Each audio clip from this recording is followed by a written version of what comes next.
de l'appel à la liberté. Alors certains, en voyant ce titre, doivent se dire, dans beaucoup de milieux évangéliques, dans beaucoup de milieux, dès qu'on parle le mot appel, on pense de suite à un appel particulier, un ministère particulier. On ne pense pas vraiment, je pense que vous serez d'accord avec moi, dès que vous entendez le mot appel, est-ce que vous vous sentez vraiment concerné en tant que chrétien? Il y en a qui disent oui, il y en a qui disent non. Donc ceux qui disent non, c'est une erreur. Je vais vous lire le passage. Nous sommes tous appelés. Ce que vous avez fait ce matin, vous avez répondu à votre appel. Donc, nous sommes tous appelés à donner un culte à Dieu. Nous sommes tous appelés à être des témoins de Jésus. Nous sommes tous appelés, quand l'occasion nous est présentée, de témoigner de la grâce du Seigneur. Mais témoigner à quelqu'un qui ne connaît pas le Seigneur, de la grâce du Seigneur, ça s'apprend. Parce que si on n'aborde pas la personne de la bonne façon, eh bien, notre témoignage et notre discours devient inaudible. Et ça serait comme jeter des perles au pourceau ou comme mettre un coup d'épée dans l'eau, il n'y aura aucun effet. Et si nous avons cette ambition ou cette prétention, ça dépend comment on se place, de vouloir parler de la part de Dieu, je pense qu'il est extrêmement important de se poser la question, est-ce que mon discours est audible? Est-ce que vous croyez que même en parlant de la part de Dieu, ça a toujours un effet chez les autres?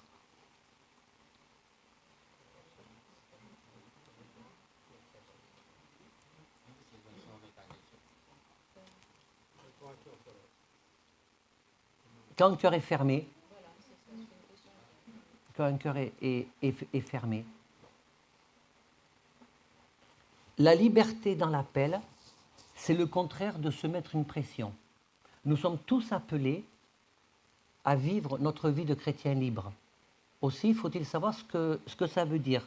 Alors, le mot liberté, dans ce que je vais vous lire tout à l'heure, par exemple dans Galates 5,13, 1 Pierre 2,16 et 2 Corinthiens 3,17, en fait, c'est le mot eleutheria en grec.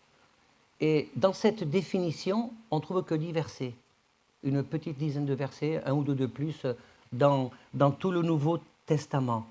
Donc, c'est la même définition lorsqu'il s'agit de faire oublier.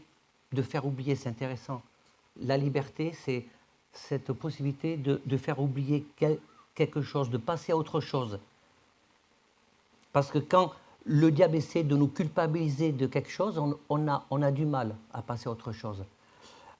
C'est aussi faire les choses selon son bon plaisir. C'est le même mot. C'est aussi le fait de avoir la liberté pour faire des choses contraires peut-être à ce qu'on aimerait. Il y a des gens qui disent « je suis libre », mais en fait ils ne sont pas libres, parce qu'ils confondent la liberté avec les pulsions, avec des désirs. Ils confondent désir, plaisir et besoin. Et en tant qu'enfant de Dieu, quand on parle de liberté, on peut dire beaucoup de choses. Je ne vais pas vous parler de toutes les facettes de la liberté. Je voudrais que vous reteniez simplement ce matin le message essentiel. Et quand on voit les apôtres au niveau de la liberté, le carcan idéologique, institutionnel, judaïque, dans le contexte des apôtres, il était fort. Il a fallu vraiment une action du Saint-Esprit pour qu'il puisse vraiment rentrer dans cette vraie liberté. Et je voudrais vous parler ce matin de la liberté de servir Dieu, la liberté de comprendre à quel moment notre action s'arrête, à quel moment celle de Dieu commence. Parce que si je prêche et que je me soucie dans ma liberté, je dirais pseudo-liberté, de savoir comment vous allez réagir à la parole, de surveiller constamment les progrès de chacun, je ne suis plus dans la liberté de mon appel. La liberté, c'est de dire, c'est d'être là pour accompagner les gens. Lorsque si vous témoignez à quelqu'un de la grâce du Seigneur, il y a toujours un temps de gestation des paroles qu'on peut prononcer. Et cette liberté, la vraie liberté en Christ, doit nous enlever un poids qui n'est pas le nôtre. La liberté en Christ doit m'amener à servir Dieu avec le fardeau qui est du Seigneur, mais c'est un fardeau léger. Et si le fardeau devient trop lourd et que je continue à servir Dieu, que nous continuons à servir Dieu avec un fardeau qui devient de plus en plus pesant, on ne peut plus rentrer dans la vraie liberté du Saint-Esprit. Ce n'est pas possible. Ça veut dire qu'à un moment donné, il y a quelque chose qu'on a porté ou pas réglé. Ça m'est arrivé plusieurs fois. Cette liberté en Christ, ce n'est pas de dire c'est ce qu'on a fait ce matin et c'est super. Et on a passé un bon moment de louange et il faut. Mais ça ne se limite pas à ça. La liberté, voyez la liberté comme plusieurs wagons d'un train, ou plusieurs segments, voilà, ou plusieurs items. Et on a toute la vie chrétienne pour apprendre à rentrer dans cette liberté. La liberté de l'appel à la liberté. Nous sommes appelés à nous bénir les uns les autres. Nous sommes appelés à témoigner. Dieu nous appelle à grandir dans la connaissance de sa parole. Dieu nous appelle à grandir dans l'amélioration de la qualité relationnelle avec les autres. Ça ne veut pas dire qu'on y arrive toujours.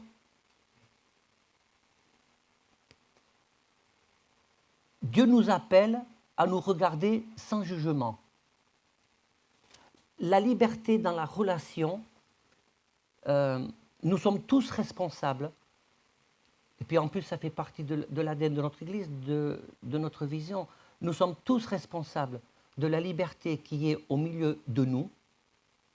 Lorsqu'une personne vient à l'Église et qui n'est pas peut-être selon le standard que l'on imagine, sa façon de s'habiller, sa vie passée, son péché, quel qu'il soit.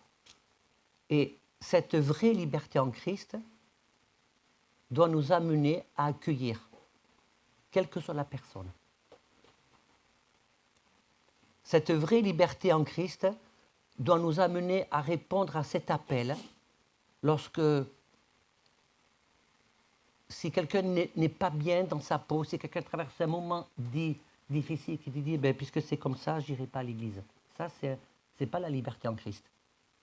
Ça veut dire que peut-être tu as été à l'église pour ton plaisir, pas pour ton besoin. Ça, c'est une vraie réflexion. Dans l'exercice de notre ministère avec Hyacinthe, on a constaté plusieurs profils. Des gens, par leur décision, c'est comme si ils punissaient Dieu. Puisque je vis ça, je ne fais plus ça, ou je ne viens plus à l'église. C'est un commandement, mais l'église. Cette liberté de venir comme nous sommes. Cette liberté de venir à Christ sans crainte. L'orgueil peut être un obstacle à cette liberté.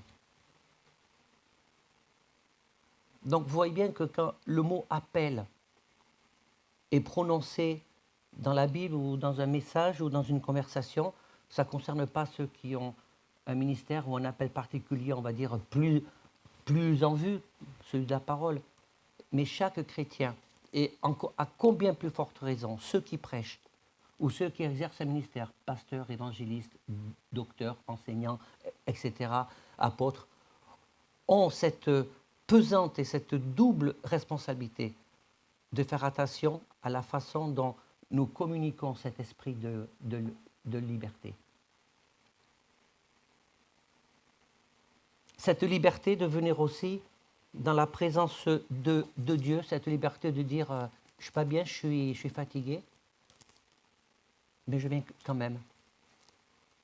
Et cette liberté aussi de faire attention, alors je vais employer un terme qui peut vous paraître antinomique. Comment je vais dire ça? Comment est-ce que je vais le formuler? Attendez, je cherche le programme.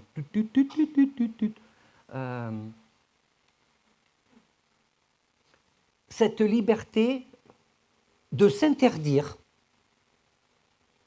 à faire une investigation dans la vie des autres. Cette liberté de s'interdire à faire une investigation dans la vie des autres. Nous ne sommes pas obligés de tout savoir, tout ce qui se passe dans la vie des autres. Si la personne use de sa liberté pour dire juste le minimum, si la personne veut dire plus, elle dira plus. Ah oui, mais je vais prier pour toi, mais qu'est-ce qui t'arrive? Ou non. De quel droit? C'est une intrusion. Et c'est un système de fonctionnement qui peut potentiellement poser les bases d'un abus spirituel sur du long terme. Ça, c'est très important pour moi, vraiment. Et cette liberté, est-ce que, si je vois que ça m'est arrivé, il m'est arrivé quelquefois de constater que des personnes de l'Église viennent, de ce que je vois sur elles, elles n'avaient pas l'air bien, de passer un petit coup de fil après, de dire, tu n'avais pas l'air bien, est-ce que tu veux en parler? Et là, on laisse le, voyez, c'est juste une façon, je me sens libre de lui parler, de lui poser la question, et ça ne me pose pas de problème dans ma liberté, ni dans mon leadership de pasteur, qu'elle me dise, j'ai pas envie d'en parler, ou j'ai envie d'en parler. Parce que parfois, on se sent, ah oui, mais moi je me sens libre, je suis libre dans le Seigneur, le frère et la sœur, je sens qu'elle a besoin, je vais la voir, je vais lui parler, je vais l'encourager, mais parfois, en voulant être trop libre dans ce que nous pensons, on peut être pesant pour le frère et la sœur.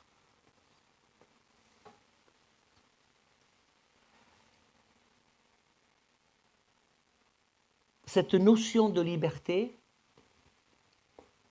vraiment selon l'Esprit du Seigneur, me semble-t-il, c'est de s'autoriser à ne pas se charger de fardeaux qui ne sont pas les nôtres.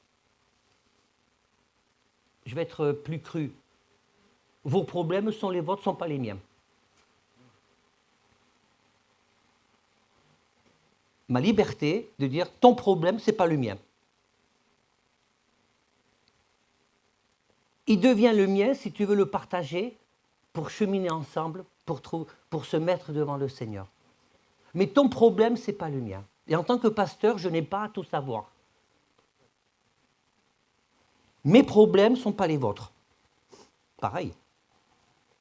Et si j'ai quelque chose, si j'ai un souci particulier que je veux le partager à quelqu'un, je vais prendre la liberté de le faire.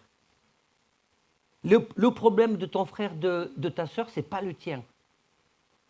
Et ça ne sera jamais le tien. Sauf qu'il peut être partagé. Et celui qui veut partager son problème doit se sentir libre de partager ce qu'il a envie de partager. C'est cool comme liberté. Et s'il n'a pas envie de tout partager, eh bien, prends uniquement ce qu'il partage. Ah oui, mais s'il ne me partage pas tout, on ne va pas avancer dans le Seigneur. On ne va pas tout remettre. Ce n'est pas ton problème. C'est celui qui exprime le problème, et c'est surtout le problème de Dieu.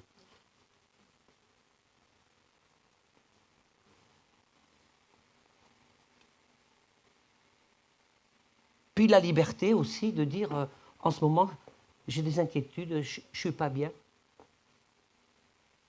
Ok, tu veux en parler?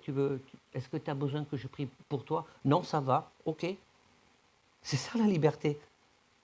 Sinon, si on ne comprend pas ça comme ça, si on dit je suis libre dans le Seigneur, par notre attitude, nous pouvons créer une prison autour de la vie des gens. Et une prison sur sur soi-même. Pendant ces vacances, j'ai souvent pensé à ce verset. Quand Jésus dit « mon fardeau est léger », nous ne devons jamais oublier. Pour moi, c'est très profond. Il y a un fardeau, bien sûr qu'il y a un fardeau, mais il est léger.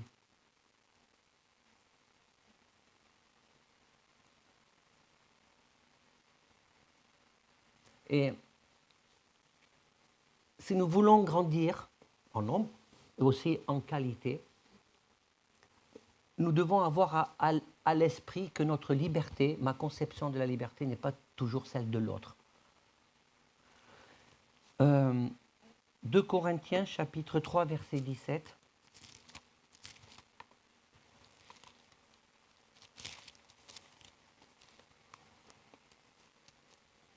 C'est le sujet du ministère de la Nouvelle Alliance. Je vais prendre, avant de lire juste le 2 Corinthiens, chapitre 3, verset 17, je vais lire juste un peu avant pour qu'on sache de quoi il s'agit. Ayant donc au verset 12, donc, ayant donc cette espérance, nous usons d'une grande liberté. Et nous ne faisons pas comme Moïse, qui mettait un voile sur son visage pour que les fils d'Israël ne fixent pas les regards sur la faim, ce qui était passager.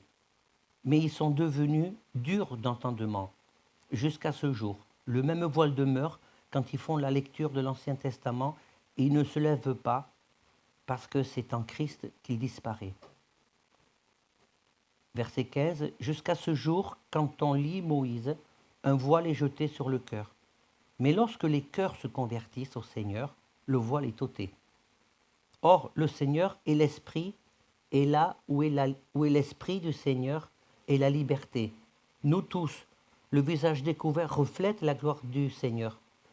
Nous sommes transformés en la même image de gloire en gloire par l'Esprit du Seigneur. Il est important ce passage parce que Paul écrit « Là où est l'Esprit est la liberté ». L'action du Saint-Esprit est nécessaire pour qu'on puisse rentrer dans cette dimension. Nous avons tous des arrière-plans religieux, éducatifs, j'ai eu l'occasion de le dire plus d'une fois. Et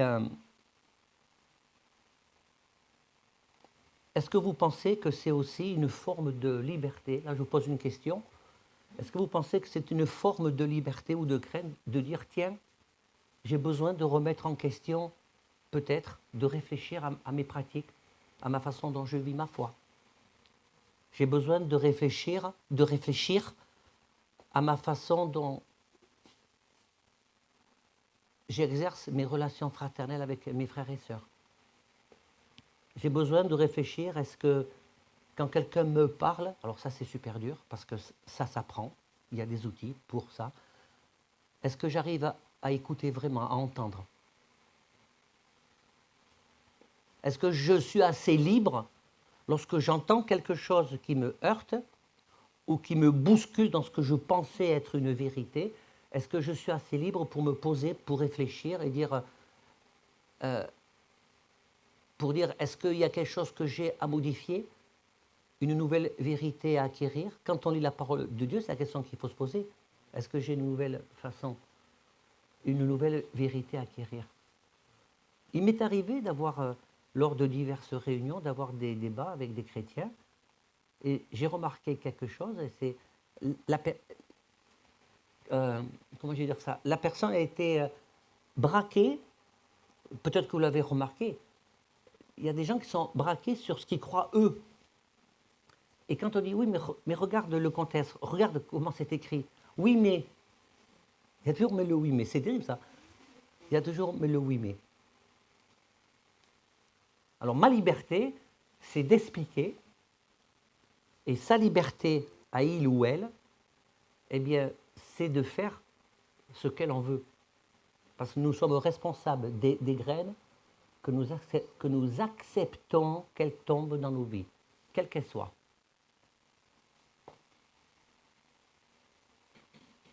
Et cette liberté, quand je dis se re-questionner sur nos pratiques, c'est de se poser la question, si je suppose parler de la part de Dieu, si je crois que cette parole est une nourriture, je dois me poser la question de quelle façon je la dispense.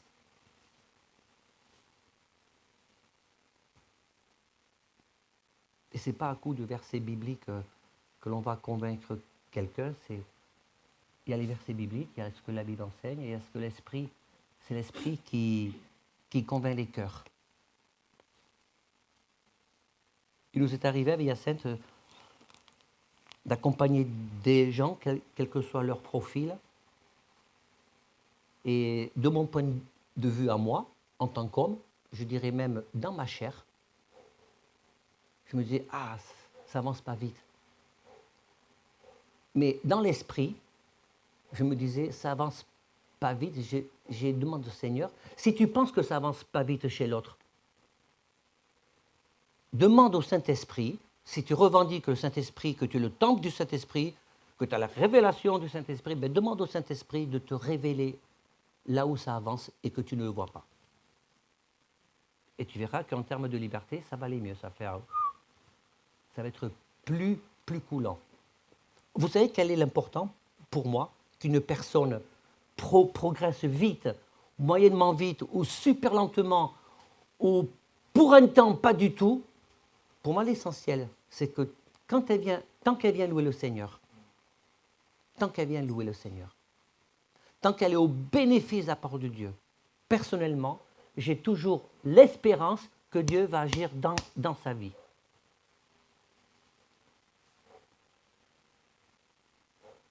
Parce qu'on aura tous des comptes à rendre à Dieu. J'aurai des comptes à rendre à Dieu. Je n'aurai pas uniquement des comptes à rendre à Dieu dans ce que je suis en tant que pasteur ou père ou mari. J'aurai des comptes à rendre à Dieu aussi de la façon dont je traite les gens que le Seigneur m'a confiés.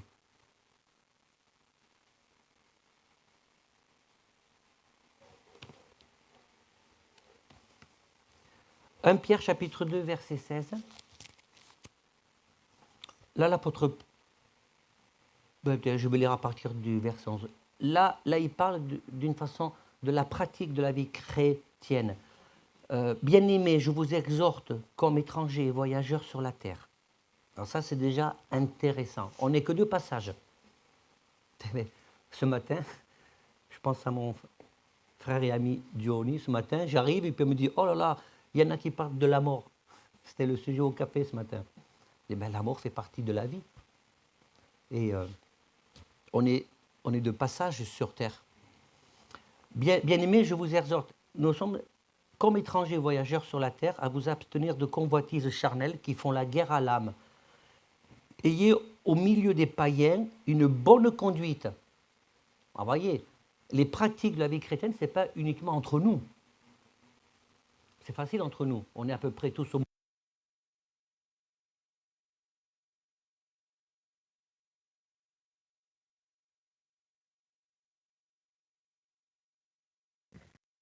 Allô, allô. On est tous à peu près homogènes. C'est bien d'être bienséants entre nous, manifestant de l'amour fraternel entre nous, ok. Mais nous sommes appelés à cette liberté, nous sommes appelés à faire des témoins.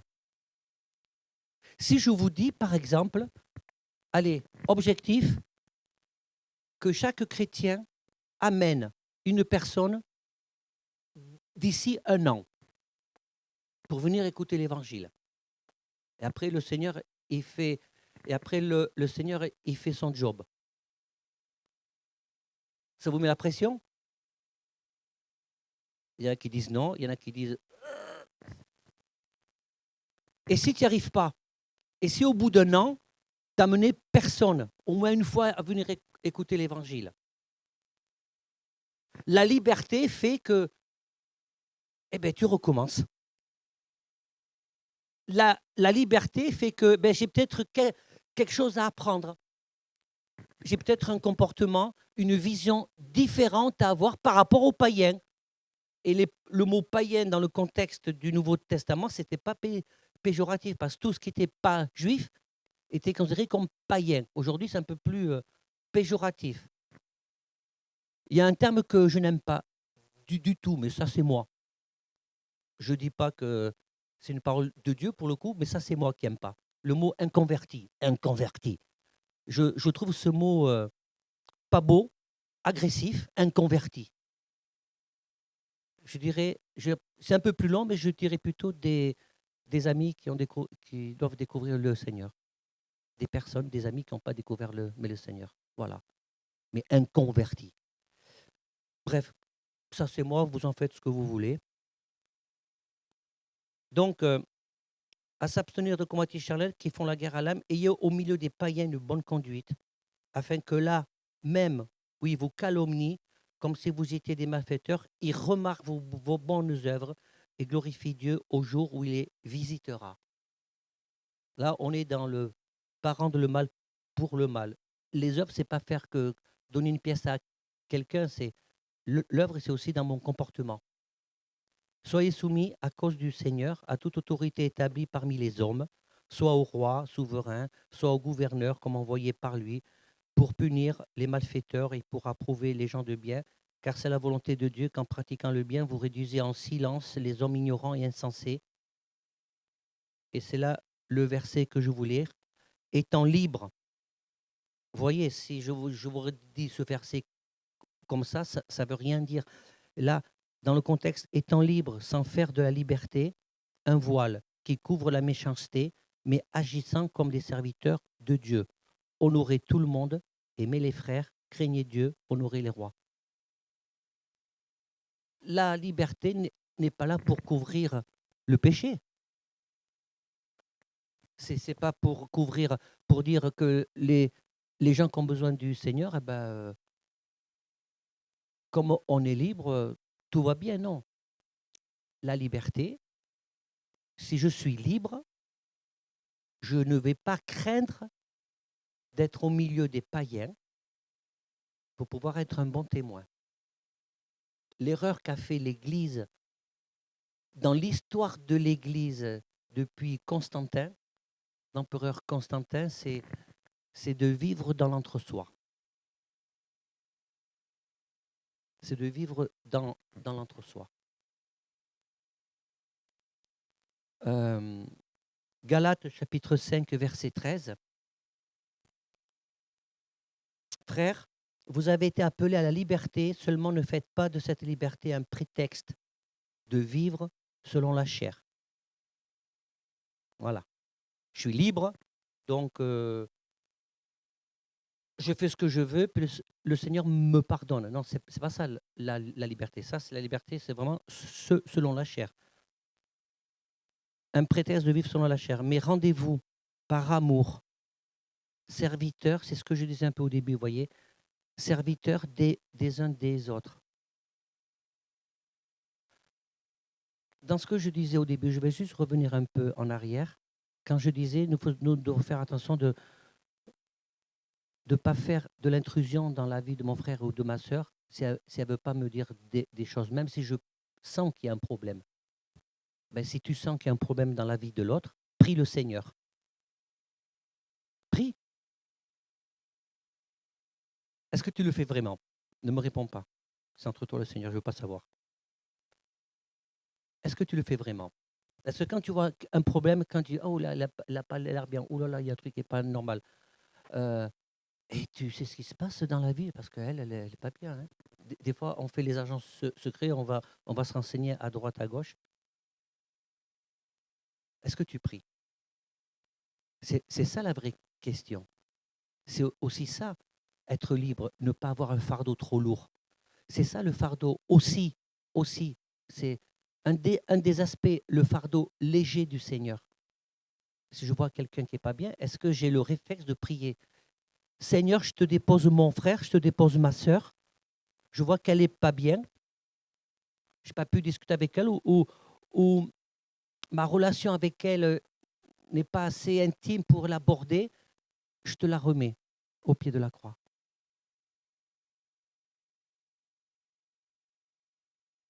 ou dire dans cette liberté de l'amour fraternel, je vois que tu n'es pas bien, est-ce que tu veux en parler, est-ce que tu veux compris? Non, ça va, ok. Et tu continues de prier. C'est ça aussi la liberté. Où j'en étais? 1 Pierre 2,16. Non, Galates 5,13, pardon. Donc je disais, seulement ne faites pas de cette liberté un prétexte de vivre selon la chair, mais rendez-vous par amour serviteurs des uns des autres. Car toute la loi est accomplie dans une seule parole, celle-ci. Tu aimeras ton prochain comme toi-même. Et je vais terminer par là. Mais si vous vous mordez et vous vous dévorez les uns les autres, prenez garde que vous ne soyez détruits par les uns et par les autres. Et voilà, tu vois, tu aimeras ton prochain comme toi-même. Ça prend tout son sens dans ce contexte-là. Si tu aimes vraiment ton prochain comme toi-même, n'impose pas à l'autre ce que tu ne voudrais pas qu'on t'impose en termes de liberté. Qu'est-ce que tu souhaites? On peut tous passer par des moments compliqués, délicats, de questionnement. Et il m'est arrivé de remarquer, et aussi en discutant avec des frères et sœurs, de dire, mais en ce moment, j'ai besoin qu'on me laisse tranquille. OK, je suis là pour t'écouter si tu as envie. OK. Donc, ça vous est arrivé? Dites-moi oui de la tête ou non, que je ne me sente pas trop seul. J'ai besoin qu'on me laisse tranquille, qu'on me foute la paix. Je vis des choses, voilà. Mais l'amour fraternel, c'est le respect de l'autre. Comment est-ce qu'on peut dire je suis libre dans le Seigneur si nous ne sommes pas en mesure de respecter ce que l'autre manifeste? Donc, s'aimer comme soi-même, juste, je vais juste dire pour terminer un aspect pour ne pas sortir trop de mon sujet. S'aimer comme soi-même, c'est aussi, eh bien, avoir le réflexe d'avoir le comportement avec l'autre qu'on aimerait que l'on ait avec soi-même quand on peut passer des périodes compliquées et difficiles. Par contre, la liberté par excellence, et ça, ce n'est pas toujours aisé parce qu'on n'est pas comme ça, tout le monde n'est pas comme ça naturellement. La liberté par excellence, c'est par contre là, oui, tu peux tout dire au Seigneur. La liberté, c'est laisse le Seigneur, par contre, lui, il a le droit d'investiguer ta vie. Il a le droit d'aller creuser où tu veux pas trop. Il faut que Mais même Dieu te donne la liberté parce qu'il s'arrête là où tu dis stop, où tu n'as pas envie. C'est fou ça. Donc si je veux déjà commencer à aimer l'autre comme moi-même, c'est pas juste parce que parfois on dit qu'il faut s'aimer comme soi-même, ouais, mais quand ça devient un slogan, ça devient bateau, excusez-moi, et n'importe quoi. C'est aimer comme soi-même, c'est un vrai défi. Parce que si je vous dis que je vous aime comme moi-même, là, comme ça, vous me croyez? Non, mais c'est une vraie question. Est-ce que vous me croyez? Vous avez tort. Ben oui, je suis libre pour vous dire, vous avez tort. Parce que si je vous aime comme moi-même, ça veut dire que je suis arrivé là, c'est bon. Je suis arrivé au bout de la pyramide, rien ne peut m'atteindre. Mais j'ai le désir de vous aimer comme moi-même. Et je travaille pour ça. J'essaie de m'exercer à ça. Et si tous on se dit ça, s'aimer aimer l'autre comme soi-même, c'est un vrai travail de fond. Parce que les souffrances passées, présentes, ou peut-être celles qu'on craint de demain, ne nous aident pas à nous aimer comme nous-mêmes et à regarder l'autre comme soi-même. Parce qu'en fait, on n'est pas différents hein, les uns des autres. On n'est pas des différents. On est toujours en lutte contre la chair.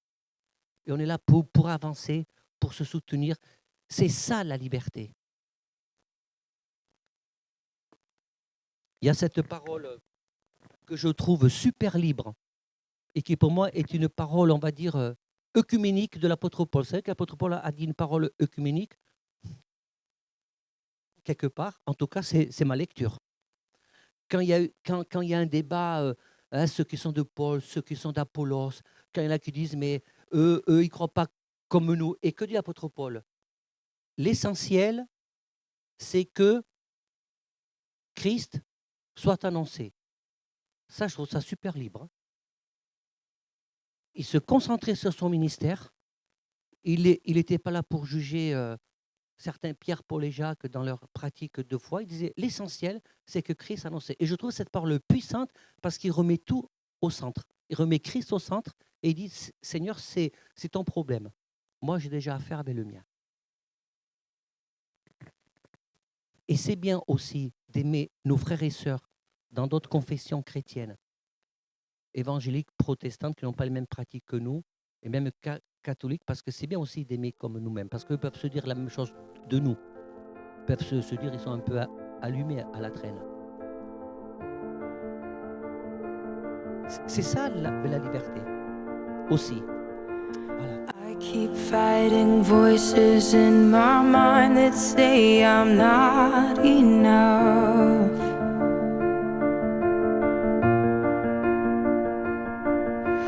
Every single lie that tells me I will never measure up.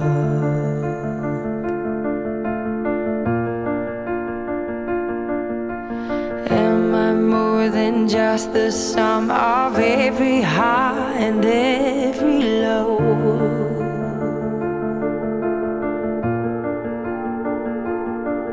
Remind me once again just who I am, because I need to know.